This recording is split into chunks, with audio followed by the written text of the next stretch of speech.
This episode is sponsored by Smart Travel, a new podcast from NerdWallet. So we've all got them, haven't we? That one friend who always finds the best travel deals, who always picks the right cars for points, and who somehow ends up in first class while you're back in the middle seat in coach. Well, Smart Travel is like that friend, but in podcast form. They cover all things travel finance, like how to book busy season trips without that busy season sticker shock that we all hate, how to avoid paying for upgrades you won't use, and how travel advisors can snag secret perks you didn't even know how to ask for. How useful is all of that. So travel smarter and spend less with help from NerdWallet. Follow Smart Travel wherever you get your podcasts. Armchair Explorer is a part of the Voyescape podcast network. Check out all of their shows from around the world at voyescape.com. So what happens when you're parachuting, this is my experience anyway, is basically you get in your onesie, which is like your super cool top. That's what, it's not what they officially call it, Jason. No, I'm sure there's fancy flight onesie or whatever, but it's like a onesie. A flight suit or whatever. It's basically a onesie. Like, you know, the pajamas you have as a kid. When do you stop wearing pajamas like that? Oh, I haven't. You know, the built-in feet and everything. Oh, yeah. Yeah, I still wear those. It's just a sweat environment. You're building up a little like climate inside of that thing. Exactly. It's a swap. It's a wellness thing. Yeah. So anyway, you're in one of these and you walk towards the plane. The plane's a small plane, really small plane.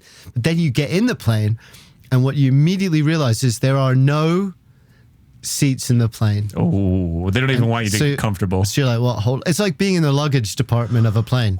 And then the plane takes off. And once it's taken off, so the way that I did it, I was with Jill and I did it. And the way that we did it was basically that you're tandem skydive. Wait, you're attached to each other or to each to a different? Oh God, that would be a disaster. Yeah, I mean, neither of you know what's going on. So you're each attached to a different guy. Yeah, we're is it front to back Can or you imagine front to if front? they messed it? You're just like bear hugging. Just really awkwardly. Some stranger. Well, it's funny you say that. Because it became so awkward due to my fear of dying. But, natural fear. So you go up and then instantly, as soon as you're like off the ground, one of the guides turns to you and he's like, so you know that this plane can't land with people in it. No way. You're like, what? They're lying though. It's like, just to motivate you, right? You would think so. I don't know. But you'd think so. But then he's like, no, it literally can't land with that weight. So now you are committed. That's motivational right there. I'm like, what?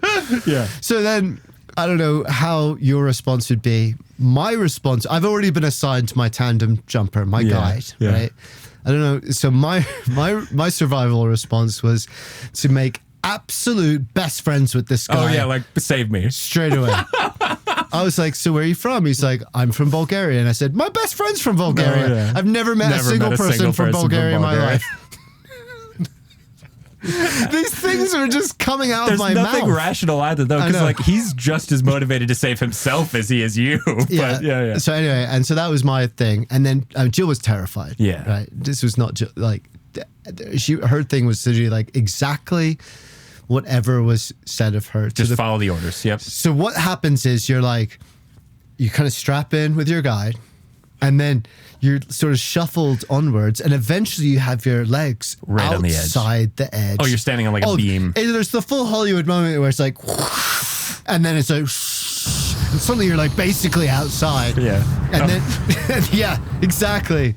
And then you basically shuffle your way out, and pretty soon, because there's someone behind you, his bum is on the seat of the plane. And you're hanging out. But you're basically hanging out. So you are like, not you're attached. Past the point of no There's return. like a 1/4 inch of bum attached to the plane. The only safety you feel. And Jill's and their instructions are like, smile. And Jill's like, ding. You know, just whatever you say. Yeah. So anyway, Jill goes, then I go. You sent her first. Yeah. You chivalrous gentleman. I mean, that I go, and obviously it's incredible. You spin down, and for a while it feels like you're just floating because the ground, we're at 15,000 feet. So for a while, you're not accelerating close enough to the ground to like perceive that the you're ground getting closer. You're just kind of so infinitely floating. falling. Yeah. Yeah. Oh. So I had a beautiful, beautiful time. And it was one of those experiences as well where I got to the bottom, obviously shoot pulls, got to the bottom, and I'm like, how many hours does it take to become an instructor? I'm now going to devote my life to this. Yeah. And then 5 minutes later, I'm like, I'm never doing this ever again in my life. Because they're like, you got to do 100 jumps or whatever it is. Or just like, I've survived. And now that the adrenaline is good, I'm done. Yeah, I feel it was that amazing. Too. But Jill was distraught. She didn't like it. She comes down and she's distraught. She's like, I closed my eyes the entire time. No. This is the only time in my life that I was going to do something like this. And I closed my eyes the entire time. And I'm like, oh, darling, it's okay. Yeah. So anyway, we had paid to have the videographer. Oh, God. So she gets to relive her fear over and over again. Yeah. Is it pointed at her or out? So yeah, someone else jumps with you and it's pointed at her. Her. So you're just watching her cry the whole way down. So we're like, my arm's over her shoulder and we walk up because they've got a big TV screen where we shoulder it. And I'm like, it's going to be okay. And she's crying on my shoulder. And then it comes up on the screen. Jill she's doing the front crawl. She's Superman. She's breaststroking. I mean, you've never seen anyone like she's a skydive Olympic level performer. Okay. But she completely blacked out the whole thing. She just forgot it all. Out of fear. So like for some reason. So she thought she closed her eyes, but she was actually just proing it the whole way down. Yeah. And to this day, she has no memory of it. That's insane. But yeah, she absolutely superstarred the entire thing. So that is one of my dreams is to do something like that. Yeah. Well, here's my advice. Yeah. If you do, at least for 1 second of it, put your fist forward Superman. Like this, hum the tune. You only get one chance of being Superman in your life. Well, at least Jill got video of that moment, at least. Exactly. Yeah. We got that. All right. Shall we? Let's do it.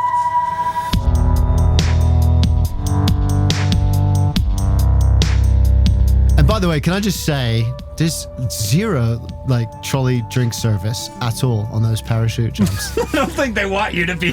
Like you're sitting there. There are no lunches. There's no bag of peanuts. There's nowhere to sit down. Like they're not gonna have flight attendants. Yeah. They should just give you like one emergency cigarette, like a Bible. Well, maybe that. But just imagine, like, you're gonna want this when you land. An emergency cigarette. I love it. Just strapped to your suit. Anyway, guys, welcome to Pathways September 2025. Awesome. I feel like if you don't remember, Jace, we did our first ever one was September 2024. Dude, are we at 1 year? We're at 1 year. Well, we've skipped a little, but... We skipped one or two, but a happy birthday, bro. Thank you. And so if you're not familiar with Pathways, hopefully you are by now, but if you're not, then what we do is we preview everything that's coming up in the month ahead, except this month is a little different because... We skipped August, and that was down to me. Well, also, and I was on the road for a whole bunch of stuff in that month. Jason was on the road, I was traveling. It just didn't happen, whatever. Yeah. So we're going back in time. So it's like a Pathways backwards and forwards. Retrospective and futurespective. Yep. It's a one-off where we're just like, we're like a singularity of existing between today. months. I know. What is time? We're in some kind of quantum. Can Chris Nolan direct this episode, please? Yes, exactly. We're like the Interstellar of podcast episodes. Yeah, so I hope that's clear. Clearer than any plot Nolan of any Chris Nolan movie. But before we do that, here's my summer story, and you're going to love this. Yeah. You're going to love this story. All right.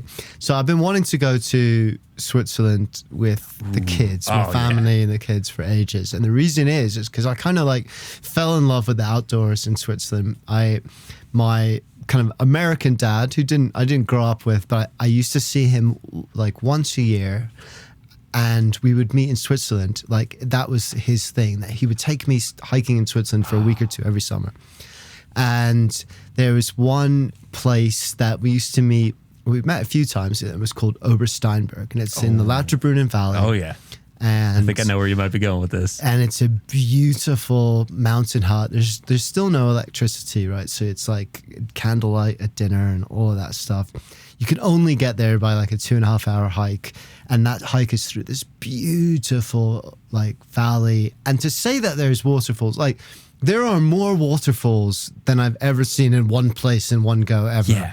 It's just absolutely stunning. And we didn't even have like perfect weather, but it didn't matter. It was so dramatic. Yeah. So perfect. If anything, the weather just makes it more dramatic. Yeah, sometimes it does.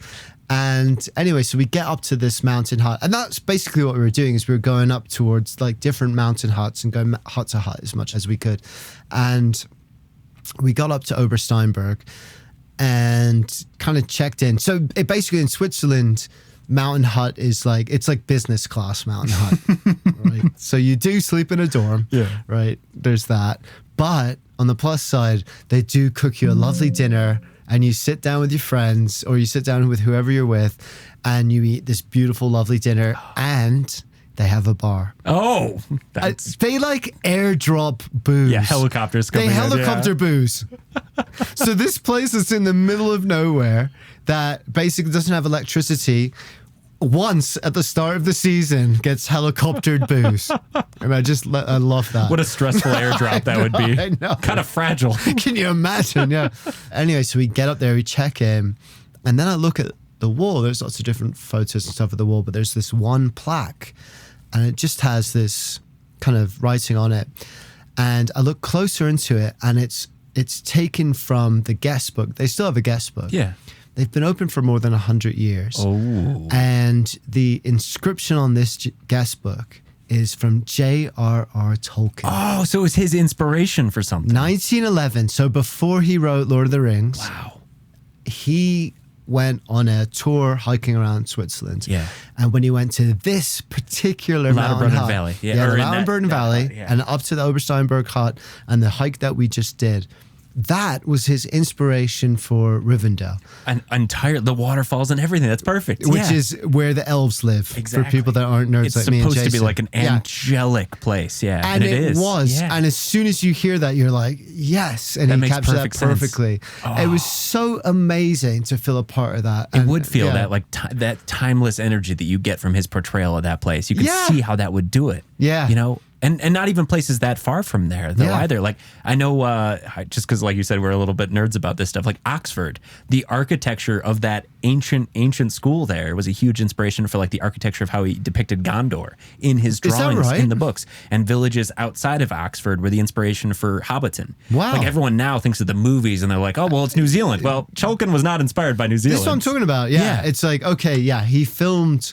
They filmed it. They filmed The Hobbit, Lord of the Rings in New Zealand. But that's not what he was inspired by. Yeah, what was the inspiration? I can give you another great example of that one, too. One right up the road from us here. Really? Yeah, just from here. Because famously, it was not filmed there, but it was the inspiration. Boulder included. Boulder and Estes Park for Stephen King's The Shining. Oh, I thought you were going to say The Stand. No, Boulder's also the focus of The Stand, but not going that direction. Just thinking about Estes Park and that Stanley Hotel. The Shining. Yes. So Boulder itself, in the book, it's King with his self-insert character, you know, is like, I'm, going up to work at the hotel, but they're in Boulder at the time.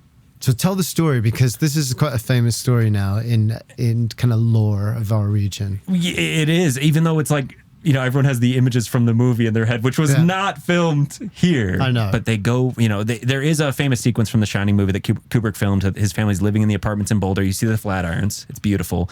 They drive up. It's actually in the film like the mountains of Oregon around Mount Hood. No. It is. But in the book, it's King going up to the Stanley Hotel. He was inspired from staying there himself. He felt this haunted energy there. So basically, that's what I was trying to get at. So the story of The Shining, if you guys aren't familiar with it, we won't spoil it. It is the scariest. I think it's okay spoiling something from the 70s, but I will say it's maybe the scariest movie of all time. And the book is scarier, honestly. Yeah. Like the movie doesn't even touch the scariness of the book. The horror involved in that one. If you guys have read it or seen it, Red Rum. Yeah, exactly. And if you go there, they play the movie on a 24/7 circuit. So you know what we did. So me and Ali were up there on a job, and the other two people we were with had gone to bed, and we got that clip on YouTube. And we snuck down and played it through their door.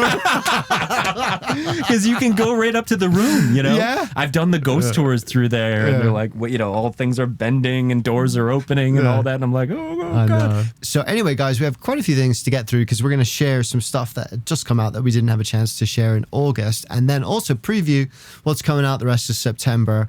But we have 2 episodes around Alola, one that we played in August and one that's about to come out. Yes. One was about archaeology. Yes. One is about stargazing. Jason, which one do you want to shout out? Let's talk about the stargazing, just because that was the last one that I worked on. It was so fun to just get to feature not the entirety, because we want to save something for people that actually get to go there and sit through something like this, but a huge chunk of the Bedouin storytelling that made that experience so unique. So what I remember is we finally left like the oasis area of Alula and just drove out into the dunes themselves. And once you're out in the desert, it's like a different planet. It's like you've never not been in the desert. The desert is so like omnipresent everywhere. Yeah, every direction that you look, there's nothing else.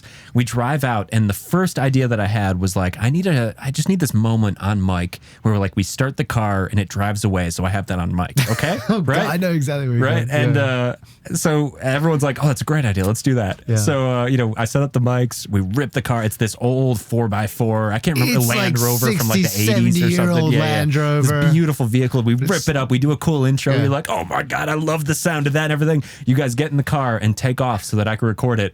The car dwindles into the horizon, and all of a sudden I realized for the first time I just asked to be like abandoned in the middle of the Arabian desert. Well, and I'm like, oh, God, I hope they come back. You don't know how hard I was advocating to keep going. Just 10 minutes. I was terrified because we're in the middle of nowhere in the Arabian desert. I couldn't walk back to town if I wanted to. You know, no idea. And it was crazy. We sort of bashed around all these dudes. We get back into the car. We hook the mics up. You guys are just bouncing around in the back of the whole thing. We're driving up. Oh my God! You know, we finished that up, and they're like, "All right, let's go further. Let's take a road trip to." That was just like the stop off on the way. So we went up to the desert from there. So we went another like hour deeper into the desert. And this is the desert, and this is like the place where still to this day, like modern day Bedouins live, and we're going there for this stargazing experience. So, Jace, just like set the scene before we hear the clip. We walk up to this location. They have beautiful lights up on the rocks illuminating it around us. But we are in the middle of nowhere. Truly nowhere. Like we've driven in blackness. In fact, for they 45 struggle minutes. to find the turnoff for exactly. to go in. Like they're like, is it there? Is it there? Is it there? Yeah. And they pull in. And then as we set up in this amphitheater, all the lights go off. And all of a sudden it's just us and this figure who we are about to be introduced to, that is Badrea, in flowing robes in the wind just buffeting. And we're lying, like they've laid out these carpets and pillows on the ground. Stars, just all of a sudden you're because there's nothing else to look at. All of a sudden you just kind of gaze upward, and then you realize that there's just been this blanket pulled back. So imagine you're there. Imagine you're there with us. And then Badrea, our stargazing guide, begins to speak. This kind of isolation, this silence, is something that you can't really achieve in the city. No matter how much soundproofing we do or music we put, we can't give you the authentic feeling of being out in the desert if you're not really out in the desert. So right now there's no infrastructure above you, there's no pipes beneath you, there's no electricity, there's no close roads. We're completely out in the desert. So I'll give you a moment to take in the silence. Try to absorb it as much as you can. And try to notice the little things. Something that I noticed after being in the desert for a long time was I always thought that the night was dark. If there was no moon, I thought that it would be completely pitch black. But what you'll notice is when you look around, the sky actually glows. So we have 0 lights on right now. We turned everything off. So that's purely the glow of the sky. So I think maybe that's all we share, because you got to check out the full episode. Let's let Badrea take it onwards. Let her talk. And let her cook. We've been lucky to see a few different dark skies. Like night pollution and dark skies is something that we've covered a lot. Yeah. Because it's something we're really passionate about, and because that moment when you really truly do see how incredible the Milky Way is one of the best all moments you can have. But that one was also just truly special because have you ever seen the hemisphere from that perspective before? Exactly. Because the whole night sky is different. It's foreign. Yeah. When you're on that side of the earth. Yeah. It's brand new again. Yeah. Brand new again. Yeah, exactly. And also, I would just say that the whole experience wasn't just about the night sky. It was about the fact that this is ancient astronomy. This is poetry of the stars. This is approaching astronomy in a way that is completely different to how you would have thought about it before. Not just poetry, but like as Badrea was hinting at, and as she goes into in the full episode, is like, it's hard for us to imagine. It's not just a pretty sight. Yeah. It's not just the thing that gives you like that wow moment and like makes you ponder your own spirituality and mortality and all that. To the Bedouin, it was life. Yeah. This is my map. This is my guide. This is the roof of my house. Yeah. I love that quote. There was this amazing quote that Badrea started with, which was about people would come and visit the Bedouin and they would say, how can you find your way around this like faceless, imagine trying to find your way around a desert the size of the UK landmarks, with 0 landmarks. Yeah. How can you find your way around here? And they'd say, how should I not know the roof of my own house? And you just get chills in that moment, realizing how many thousands of years of experience that is wisdom. Speaking in that voice there. Yeah, 100%. So we did 3 on-location documentary episodes about that, our immersive episodes. And each one was like following a different element. That was the element of air. So But there's one other part of the element of air that we have to feature. I know. We have to. I know.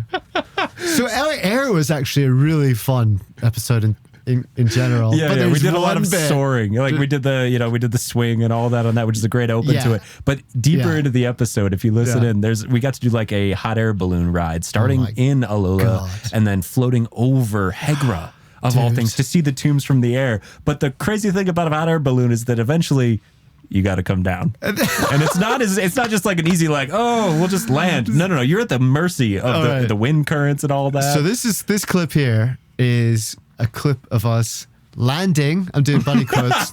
Bunny quotes landing. Crash our landing. hot air balloon just outside of Hegra, World Wonder UNESCO site. No but they big call deal. it a giggly landing. This is a giggly landing, and you're about to see why. Please take your landing positions. Are we doing a giggly landing or? Yes. Landing positions. All right, I'm gonna crouch down, brace. We've got 10 feet off the ground now. Feels like we're traveling faster the closer. It's like Oh, hold on, buddy. 3, 2. Brace ourselves. Oh! Hang on those strings, we're getting tipped backwards.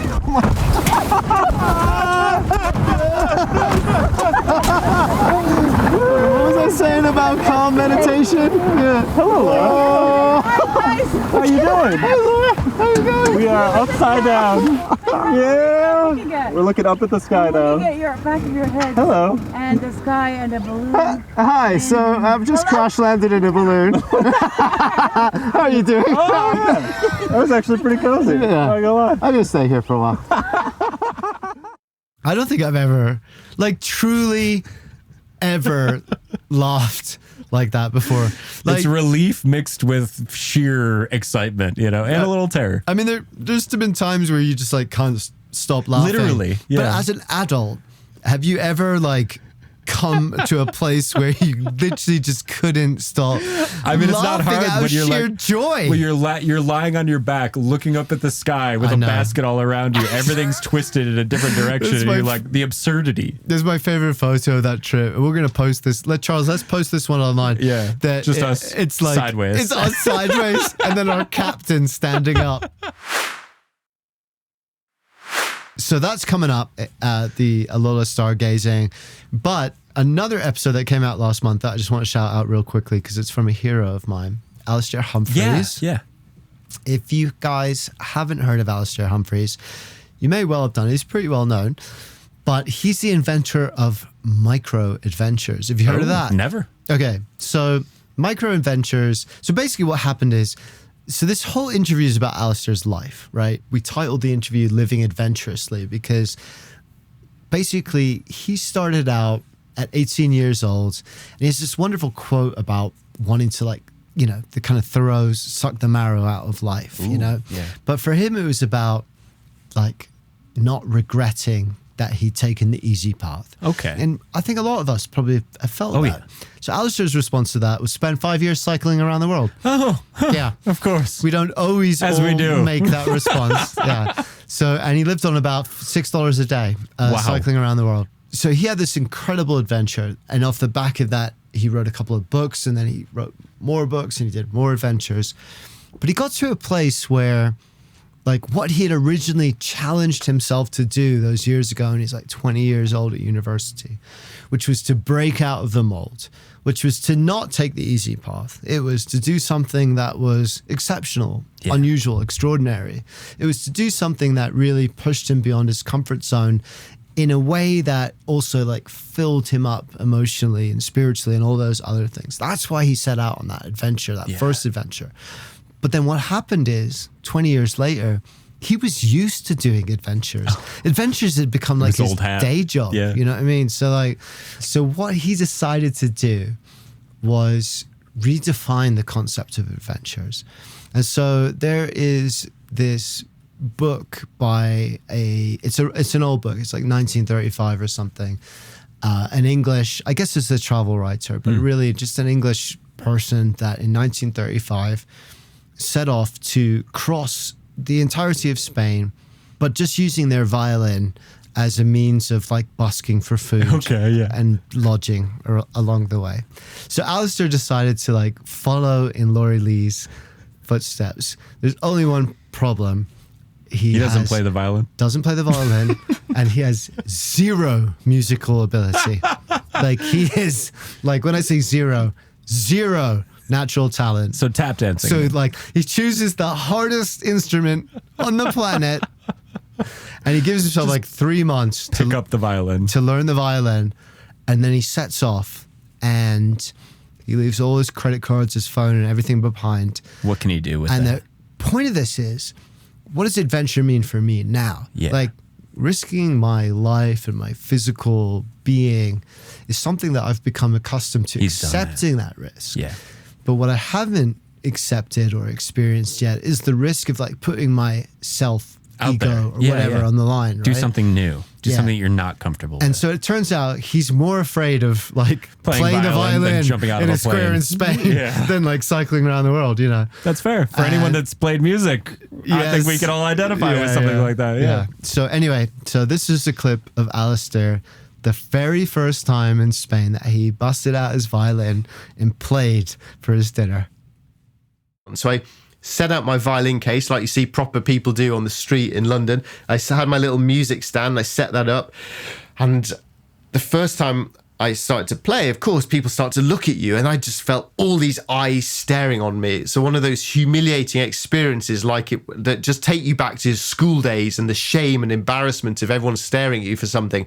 It was terrifying and embarrassing and frightening, and I could still sort of find it funny because I enjoy the sense of the ridiculous, but I was thinking, man, this is utterly ridiculous. No one's going to give me money. And for a couple of hours, I was playing away. I only knew about 5 little tunes, each of about 30 seconds. And I was just looping through these terrible little ditties with people ignoring me, swerving around me, deliberately looking at their phones, clearly blanking me or sort of wrinkling their nose at me in disgust.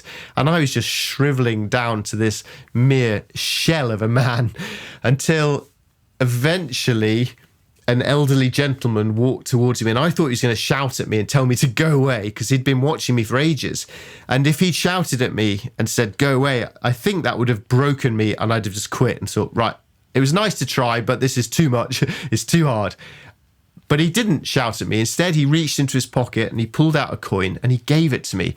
And this is one of those just pivotal moments in a journey, because if you've earned 1 coin, you can earn more coins. You know, after that 1 coin, the rest is easy. And it was one of the most thrilling and exciting and rewarding moments of my life. And if I hadn't been so desperate to spend that coin on a loaf of bread, I would love to have kept it as a sort of lucky talisman because it was a really, really big moment.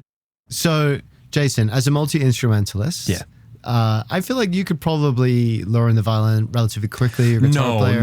No. Honestly, violin would scare me more than most. Have you ever heard? Have you ever heard a children's orchestra in your life? Yes, worse than a horror soundtrack. You have kids. Yes. It is a weapon that could be used against people. But for what it's worth, the instrument that I definitely wouldn't want to do this with is the drum kit. Really? Yeah. You know why? No, why? 2 reasons. One, no one loves a drum solo. Like, can you imagine standing in a square in Seville and doing a drum solo? There are nerds unless that you're like like drum John solos, Bonham, but like yeah. it's not going to go down That's well. true, yeah, and yeah. even if you are, Yeah. but People are like, oh, but time, check it mainly, out. Yeah. can you imagine lugging that thing around That's a lot of for work. like 500 miles across Spain? No, that's why you see the I'll people take- that do play drum solos in squares are like, they have a collection of trash cans because that's what they found nearby. Maybe that's the secret. That's the secret. That's the secret. Great tone. Okay, Charles, transition us to the next section.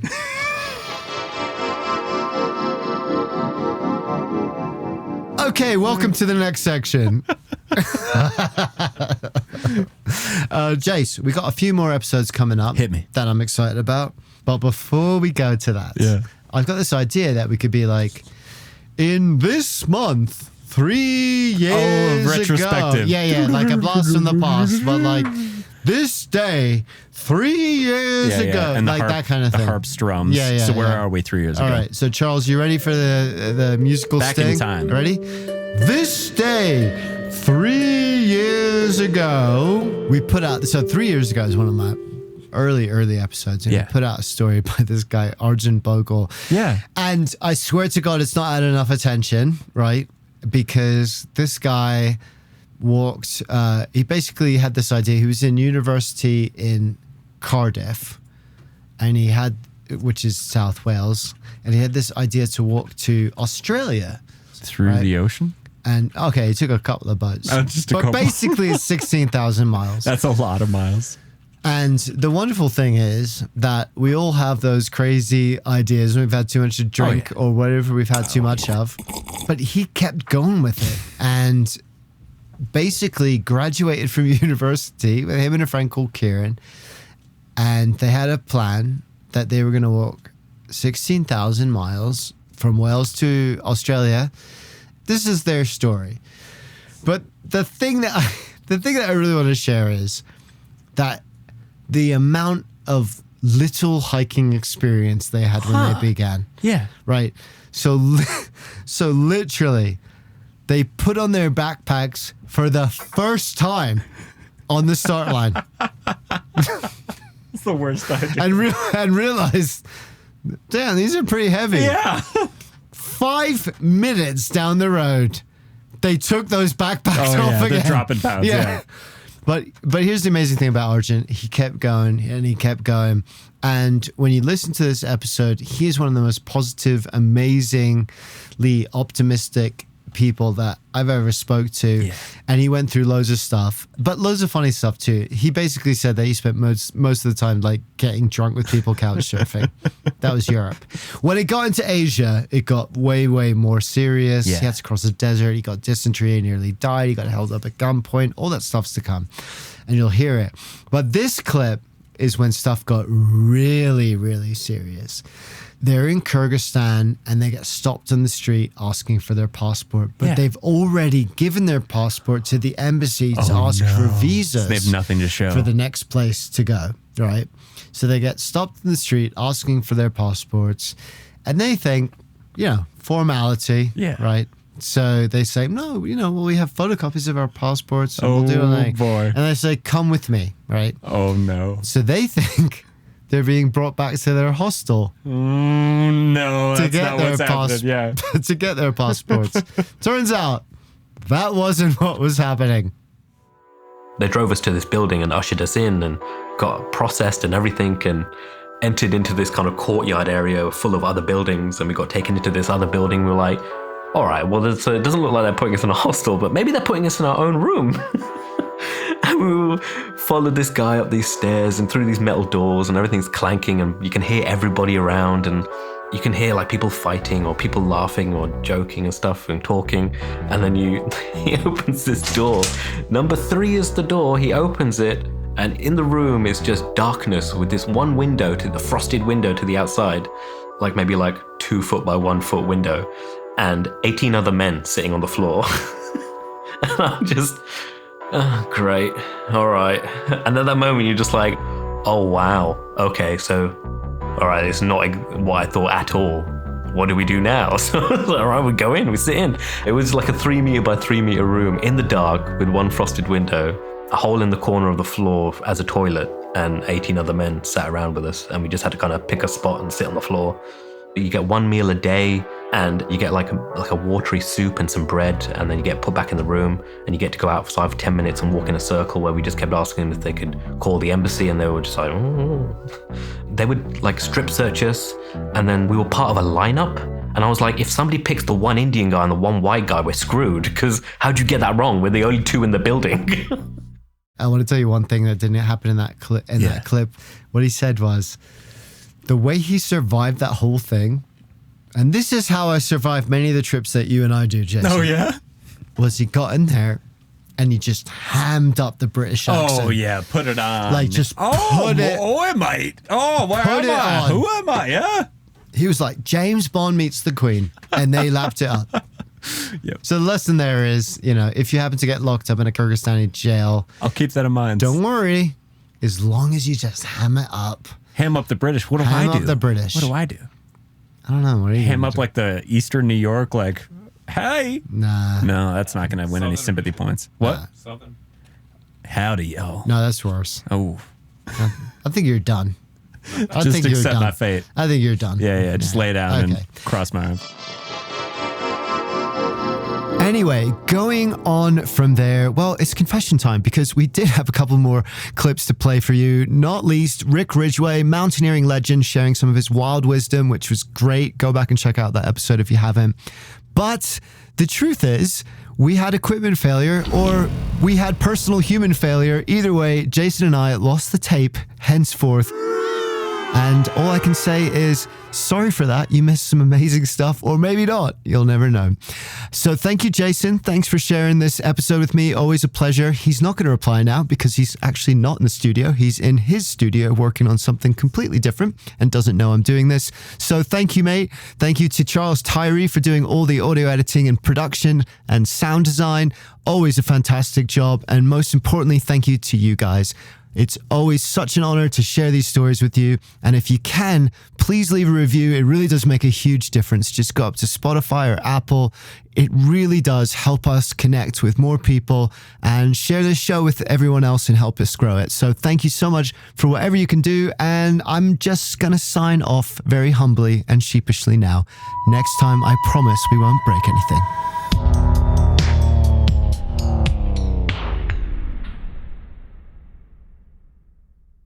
Travel doesn't always go to plan, and that's where the best stories live. Welcome to the Winging It Travel podcast, where you don't just hear about travel, you feel it. I'm James Hammond, and I'm podcasting my own journeys from the road, sharing immersive soundscape episodes that drop you right into the moment, from busy streets to remote mountains. Along the way, I sit down with local people and fellow travelers to tell honest stories about life, culture, and chase an adventure beyond the routine. No filters, no fake perfection, just stories to tell, tips to share, and experiences to inspire. Search Winging It Travel Podcast on any podcast app and let's wing it. Hi, I'm Mike Siegel, and man, oh man, do I love talking about travel. You think I'd get enough of it touring the world as a stand-up comedian, or just going off on my own personal adventures around the world? No, when I get home, I still have to talk about it. That's how much I love travel. So every week I sit down with a friend, a travel expert, influencer, expat, or anyone from any walk of life who shares my passion for travel. So if you want to hear a fun, casual, off-the-cuff chat about travel from people who love it, listen to the Travel Tales podcast with me, Mike Siegel, wherever you get your podcasts.